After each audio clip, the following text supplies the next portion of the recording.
What's up, pickleheads? Today I want to teach you the 3 best ways to recognize an Erne opportunity. A lot of people will teach you what an Erne is and sometimes how to do it, but not necessarily what's required to know when to Erne. So I'm going to show you 3 great scenarios that will teach you, oh, this is when I should Erne. So stick around.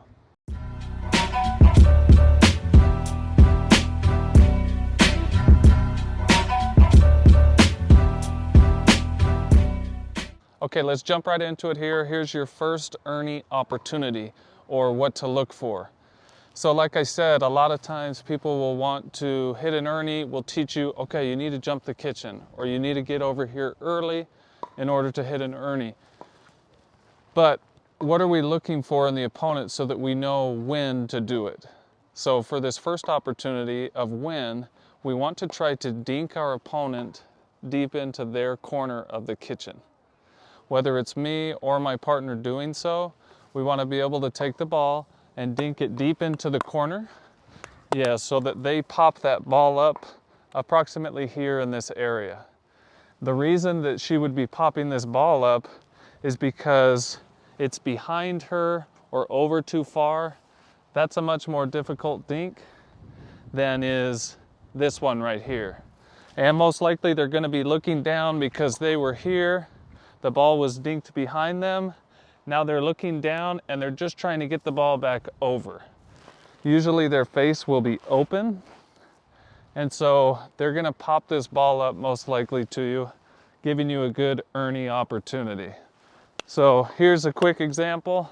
I dink into the corner, she pops it up, and I have the opportunity to Erne. So I can either do this out of the air. In that situation, I went first because I knew it was coming. This is an easier foot planted Erne, and I can put it away. Or to not let them know that you're coming, I would hit that again in that area, jump the kitchen to hit the Erne. Last point for this, and this goes for all Ernes, they don't always have to be a forehand. So I don't need to jump and hit a forehand here. Maybe I want to trick my opponent a little bit and make them move. I could also jump and go backhand. I could go cross court deep, or I can even go, it's a little bit more difficult, Erne, cross court in the kitchen. And that's the first opportunity, and it's a good way to be able to beat your opponents. But most importantly, now I've learned, okay, first way to recognize an Erne and be ready before they even hit the shot is to hit it into the corner of the kitchen or somewhat behind that person. All right, so here are a couple examples of setting up this Erne. You have Fed serving and his partner Pablo. Across the way you have DJ on the top right, and then you have Connor in the top left. Watch Connor in the top left. He's actually going to move over to the other side of the court. It's his dink that makes Fed stretch that allows DJ to hit an Erne. And you'll see also that DJ is able to leave for the Erne and jump in the air almost before Fed even makes contact with the ball, because he recognized that Fed had to reach because Connor hit such a good dink. So we'll watch it here. Fed serves. We're going to dink for a little bit here. And then we got to wait for Connor's good dink that makes him reach. So right here makes him reach. DJ knew to go and put away the Erne right away. Now this time it's Thomas in the bottom right who hits a real good dink and makes Hunter reach. It wasn't a put away at first, but he was there to cover. Okay, here's your second Erne opportunity. If your opponent decides to drop to either end of the net, this gives you a good opportunity to Erne. Typically that drop can be a little bit high, especially if you're going towards the sides of the net. So if ever you notice that your opponent is dropping to one of the sides, that's when it's time to pounce. So here's an example of that. So here's a visual example of the second Erne opportunity. My opponent is going to drop more towards the line, towards the side of the net.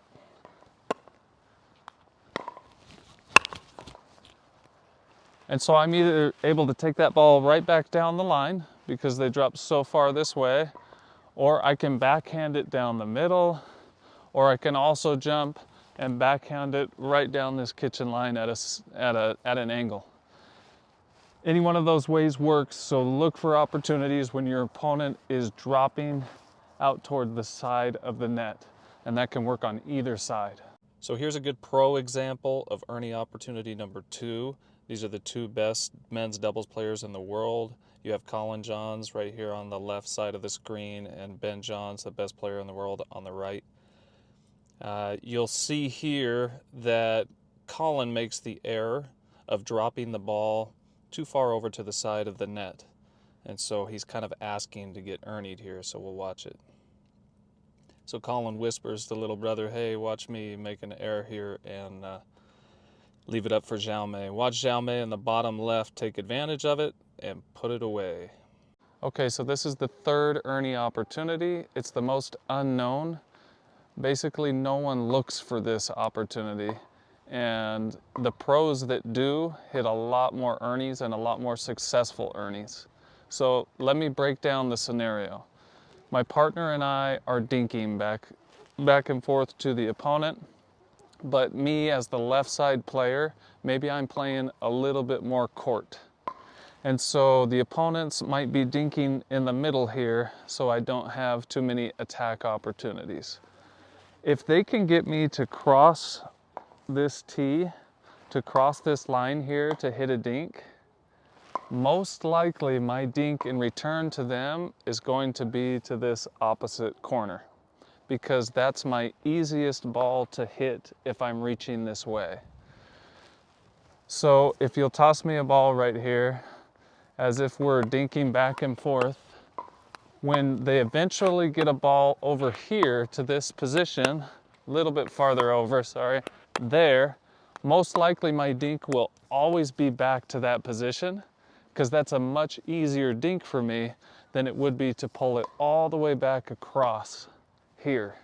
So now my opponent knows, okay, if I can get him to reach and dink this person as they cross this line, they're most likely going to pop it up, and that creates an opportunity for that person to Erne as they do so. I'll give you one more example from the opposite end. Okay, so here's what the third Erne Opportunity looks like from the opposite side of the court. I'm the person that's trying to set myself up for an Erne, so I need to get my opponent to reach. Specifically, I need to get them, like I explained, to reach towards their partner, so that their only opportunity would be giving me an Erne. So I'll start here by dinking to their backhand, and I'll eventually work my way to make my opponent reach. So backhand dinks first. We're just dinking backhand. One more time, I get to their backhand, and then I try to make them reach. As they pop it up to reach, that's my opportunity to Erne. Here's a pro example of making your opponent stretch for the Erne. He'll stretch right across the tee. So bottom left is Tyson McGuffin, his partner Riley Newman to the right. Top right is Deckel Barr. He'll be hitting the Erne, and his partner is Adam Stone at the time. Watch as Adam Stone dinks cross court and then decides to dink somewhat middle, but still cross the tee, making Tyson McGuffin on the bottom left stretch. So we have some cross court dinking here for a little bit. And then he goes more middle. Tyson pops it up, and there's the Erne Opportunity. We can see it here again in slow motion. So we're just going normal cross court. It's not going behind the opponent at all. Just some standard dinking here, hoping someone will mess up. Then tired of it, and he decides to go to the middle. Tyson commits that mistake, and Deckel puts it away. Here's a bonus example for you. Anytime you can get your opponent to stretch, and if they're at either side of the net, that's typically a good opportunity to Erne. So watch here, we have Deckel serving on the far end. Thomas Wilson is his partner to the left of him. Tyler Leung on our left-hand side. He's actually going to switch over to the right-hand side. And watch how he sees this opportunity to Erne, because he creates a drop shot which causes Thomas, again in the top left, to pop it up in the perfect spot. Deckle serves. We have a return from Alshon. There's the drop, and there's the Erne put away. So to review, these are 3 great ways to recognize an Erne opportunity. The first opportunity, remember, try to dink behind your opponent toward the sideline, which will cause them to pop the ball up for you for that Erne opportunity. Erne opportunity number 2, look at your opponents. Are they dropping to the middle, or are they trying to drop towards the edges of the net or the edges of the court? If they're dropping out wide, pounce on that ball and Erne that ball. You can go forehand or backhand. And lastly, that third Erne opportunity was try to make your opponent reach as they go over towards their partner here. Have them reach across this line. It's a very difficult Erne that way, so they're most likely going to pop it up right here and give you a good opportunity on that sideline. I hope this helps. Use these, see if they work for you. Later, pickleheads.